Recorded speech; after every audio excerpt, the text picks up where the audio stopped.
이 시간 주님이 가르쳐 주신 기도로 주기도문 하심으로 8월 6일 새벽 예배를 드리겠습니다. 하늘에 계신 우리 아버지, 아버지의 이름을 거룩하게 하시며 아버지의 나라가 오게 하시며 아버지의 뜻이 하늘에서와 같이 땅에서도 이루어지게 하소서.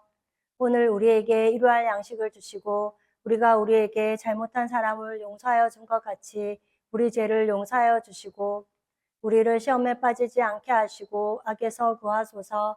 나라와 권능과 영광이 영원히 아버지의 것입니다. 아멘. 다 함께 찬송가 342장을 찬송하시겠습니다.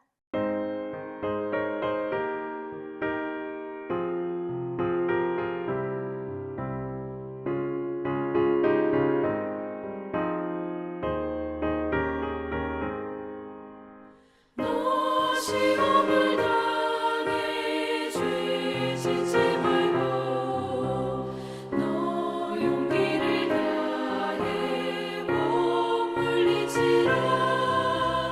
너 시험을 이겨 새 힘을 얻고 주 예수를 믿어 늘 승리하라. 우리 구주의 힘과 그의 위로를 빌라. 주님 내 편에 서서 항상 도우시리. 내 친구를 삼가 잘 선택하고 너를 삼가 늘 조심하라. 너 열심을 다해 늘 충성하고 온 정성을 다해 주 봉사하라. 우리 구주의 힘과 그의 위로를 빌라. 주님 내 편에 서서 항상 도우시리. 잘 이기는 자는 상 받으리니 너 낙심치 말고 늘 전진하라. 내 구세주 예수 힘 주시리니 주 예수를 믿어 늘 승리하라. 우리 구주의 힘과 그의 위로를 빌라. 주님 내 편에 서서 항상 도우시리.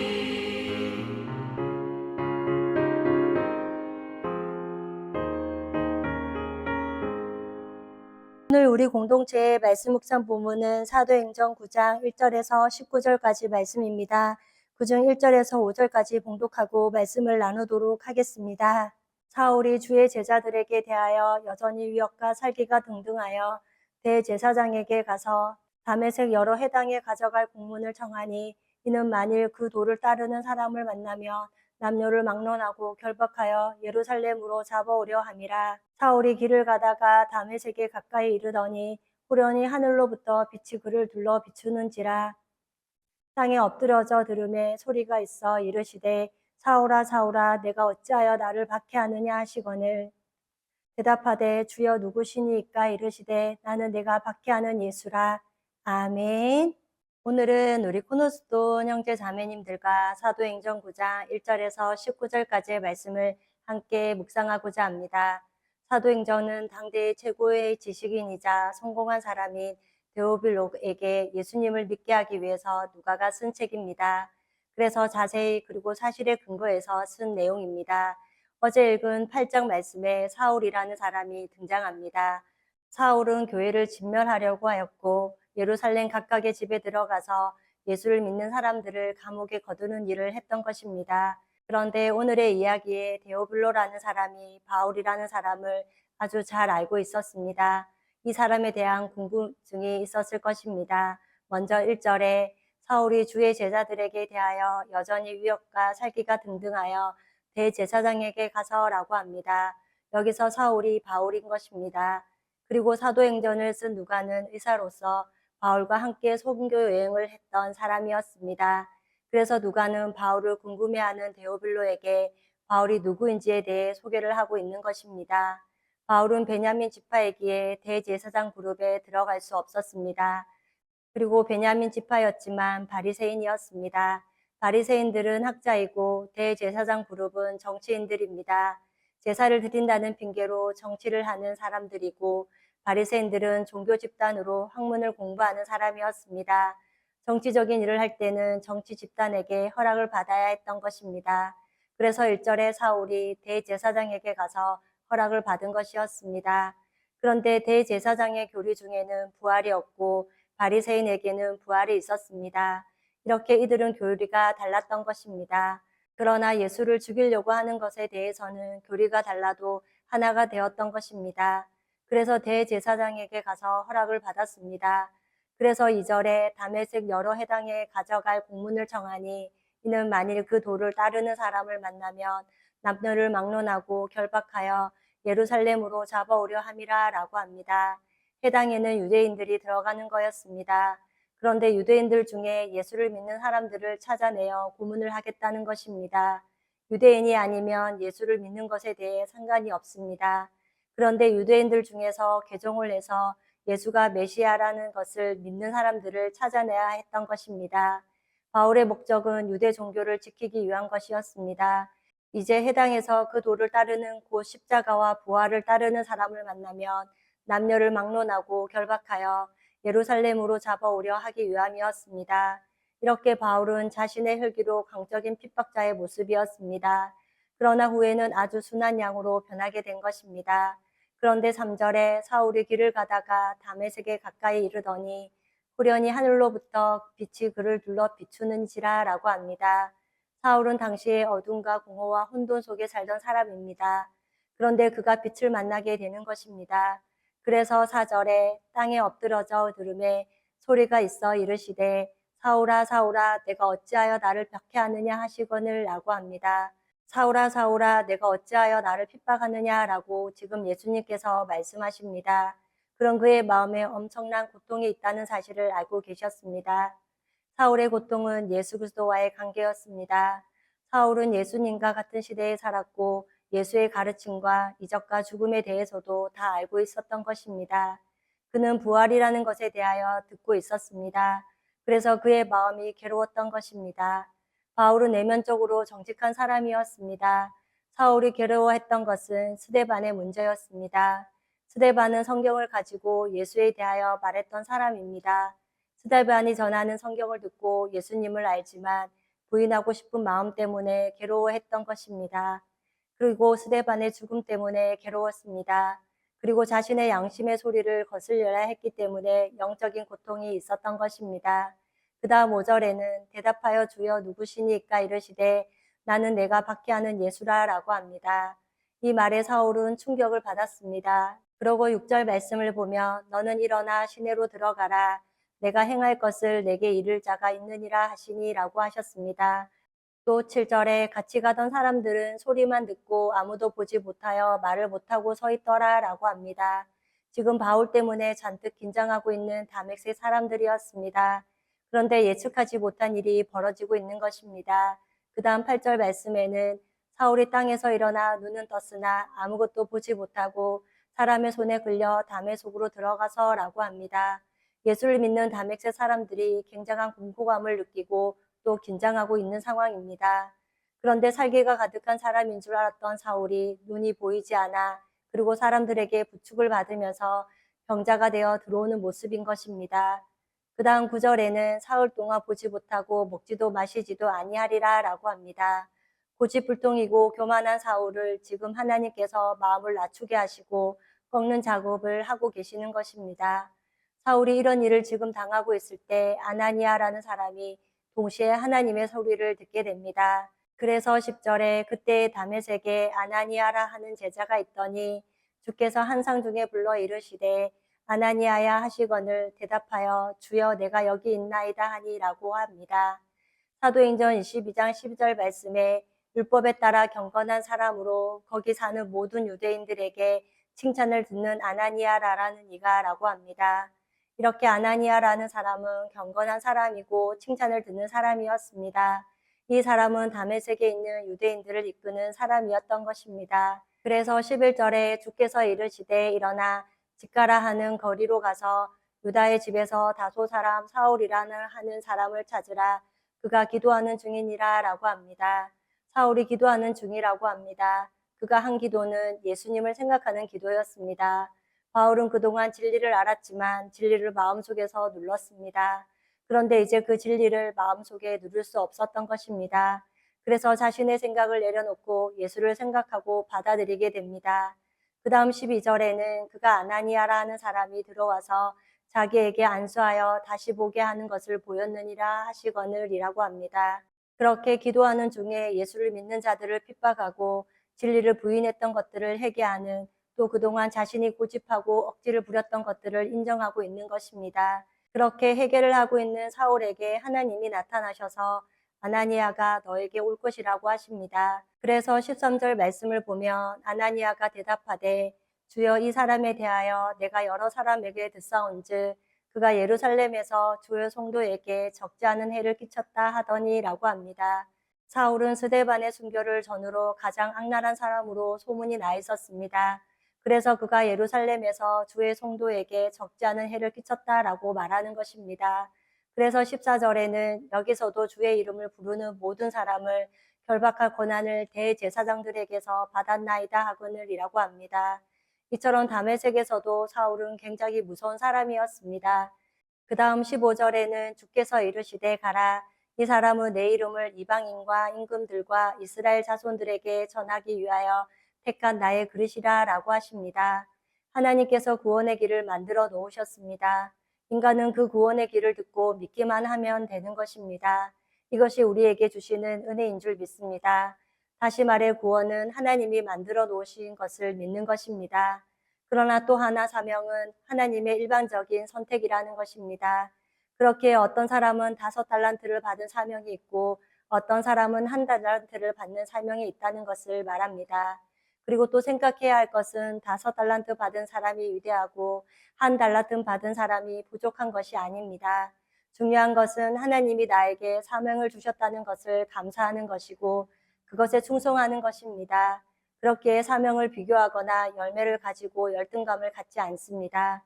단지 우리에게 해야 할 것은 언제나 겸손함으로 최선을 다할 뿐입니다. 바울은 지금 하나님이 택한 그릇이라고 말씀하시는 것을 볼 수 있습니다. 그런데 순탄한 길이 아니라는 것입니다. 세상의 무서운 권력을 가진 왕들에게 말을 해야 하는 것이고 그리고 이방인들에게 또 유대인들에게 복음을 전하는 사람으로 택함을 받은 것입니다. 그러나 16절에는 그가 내 이름을 위하여 얼마나 고난을 받아야 할 것을 내가 그에게 보이리라 하시니 라고 합니다. 이미 주님 때문에 고난받는 것이 정해져 있다는 것입니다. 어쩌면 진정한 사명자는 평탄한 길이냐 고난의 길이라는 것에는 관심이 없다는 것입니다. 단지 하나님이 나에게 맡기셨고 내가 저 해야 할 일이기에 감당하는 것입니다. 그 다음 17절 말씀을 보면 아나니아가 떠나 그 집에 들어가서 그에게 안수하여 이르되 형제 사울아 주 곧 내가 오늘 길에서 나타나셨던 예수께서 나를 보내어 너로 다시 보게 하시고 성령으로 충만하게 하신다 하니라고 합니다. 아나니아가 지금 형제라는 말을 하는 것입니다. 이때 사울의 마음이 어땠을까요? 자신은 예수를 믿는 유대인들을 죽이려고 했으나 아나니아는 지금 자신을 형제로 받아준다는 것입니다. 또한 형제로 받아주는 이유는 사울이 예수님을 만났기 때문이었습니다. 그 다음 18절에 즉시 사울의 눈에서 비늘 같은 것이 벗어져 다시 보게 된지라 일어나 세례를 받고 라고 합니다. 일어나 이제 사울이 세례를 받습니다. 이제 바울은 진짜 예수쟁이가 되었다고 하는 것입니다. 그래서 19절 말씀을 보면 음식을 먹으며 강건하여지니라 사울이 다메섹에 있는 제자들과 함께 며칠을 있을세라고 합니다. 이렇게 아나니아는 사울의 영적인 필요를 채워주었고 형제라 부르며 마음을 따뜻하게 해주었습니다. 그리고 음식을 주면서 구체적인 필요를 공급해 주었습니다. 오늘 이렇게 바울은 하나님을 위한다 하면서 스스로 어렵다 생각하여 예수를 믿는 유대인들을 진멸해야 한다는 신념으로 남녀를 막론하고 예루살렘으로 결박하여 잡아가려고 했습니다. 그런데 주님을 박해하던 인생에서 후련히 생명으로 오신 주님의 빛을 통해 땅에 엎드려지는 역사가 일어나는 것을 말씀을 통해 보았습니다. 그렇게 바울은 영적인 맹인에서 이제 주님을 만남으로 영적인 눈을 뜨게 되었습니다. 그런 뒤 하나님의 사명을 감당하는 사람으로 그리고 주님의 이름으로 고난받는 사람으로 변화되어지는 모습을 보았습니다. 우리 또한 생명의 빛으로 찾아오신 예수님을 통해 구원을 받고 하나님을 증거하는 사람으로 사명을 맡기신 것을 감사하면서 무슨 일을 맡기시든지 크고 작음을 생각하지 않고 감사함으로 받기를 원합니다. 그럴 때 찾아오는 고난과 핍박이 때론 있다 하여도 의연하게 주님의 길을 걸어가므로 하나님의 뜻과 계획에 사용되어지는 우리 코너스톤 형제 자매님과 제가 되기를 소망합니다. 다 함께 찬송가 349장을 찬송하시겠습니다.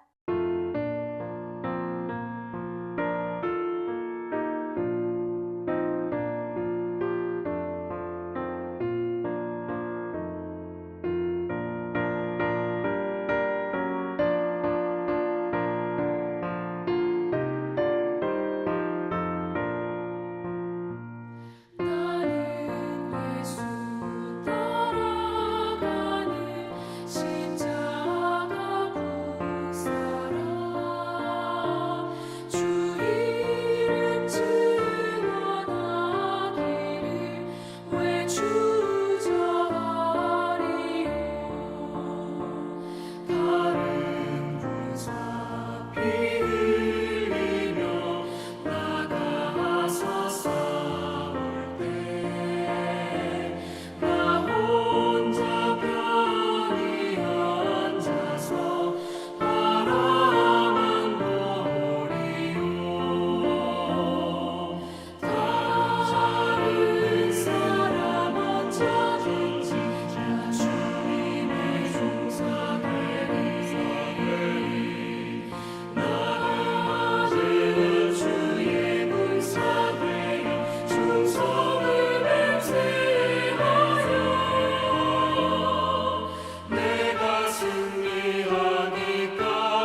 다 함께 기도하시겠습니다.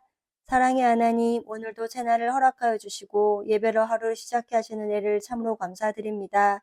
오늘 사도행전 9장 말씀을 통하여 바울의 회심에 관한 말씀을 묵상했습니다. 스스로 어렵다 함으로 그리고 살기가 등등하여 주님을 박해하던 인생에서 생명으로 오신 주님의 빛을 통해 사울아 사울아 부르시며 하나님의 사명을 맡기시는 모습을 보았습니다. 호련히 하늘로부터 빛을 둘러 빛을 비추어 주셔서 육적인 눈을 멀게 하시고 영적인 눈을 뜨게 하셨던 것처럼 우리에게도 예수님을 만남으로 세상의 것인 육적인 눈은 멀어지게 하시고 영적인 눈을 밝게 뜨게 하여 주셔서 하나님의 뜻과 계획을 이루는 사명의 길을 걸어가는 자들이 되게 하옵소서. 또한 주님의 일에 주님의 고난에 잘 참여하도록 성령께서 늘 도와주옵소서. 그리하여 저희들에게 어떤 사명을 맡기시든 다른 사람과 사명을 비교하지 않고 단지 나의 사명을 하나님께서 맡기신 것이기에 그것에 감사하며 겸손함으로 하나님의 마음을 시원케 하는 인생들이 되기를 원합니다. 그런 삶을 살아갈 때 언제나 성령께서 주시는 영혼의 기쁨과 평강을 누리는 하루하루가 되게 하옵소서. 지난 주일 오직 너 하나님의 사람아 제물로 드립니다라는 제목으로 말씀을 듣게 하시니 감사합니다. 하나님의 사람은 예수님의 희생을 묵상하며 따르는 사람임을 말씀을 통해 깨닫게 하시니 참으로 감사드립니다. 그리스도께서 우리를 사랑하셔서 하늘 영광을 버리시고 죄로부터 우리를 건지시려 생명을 내어주신 그 희생이 얼마나 크고 놀라운지를 마음에 다시금 새기고 묵상합니다. 그런 예수님의 희생을 기억하며 하나님의 사람인 우리 또한 희생제물로 살아가기를 결단하게 하시니 감사드립니다.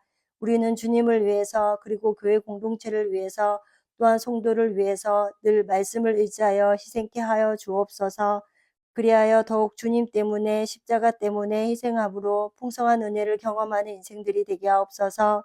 또한 주님의 말씀 때문에 우리의 자존심을 내려놓게 하시고 복음과 선한 일을 위하여 물질도 재능도 생명도 희생함으로 하나님의 역사와 일하심을 풍성하게 맛보아 아는 자들이 되게 하옵소서. 오늘도 받은 은혜를 감사하며 여호와를 경외하는 복 있는 하루가 되기를 기도하며 우리를 죄에서 구원하여 주신 예수님의 이름으로 기도드립니다. 아멘. 이 시간 합심으로 기도할 제목을 나눕니다. 하나님을 아는 지식과 그리스도의 성품으로 성장하는 교회가 되기를, 사랑과 성숙한 섬김과 헌신이 있는 교회가 되기를, 그리고 지난 주일 들었던 말씀을 기억하며 교회를 이끌어 가시는 사랑하는 담임 목사님과 목회자들을 위해 초그룹 원들을 위하여 그리고 10월에 있을 소중한 동력 사역을 위해 기도해 주시고 이 시간 각자 가지고 계신 기도의 제목을 놓고 기도하시기를 바라며 오늘도 주 안에서 승리하십시오.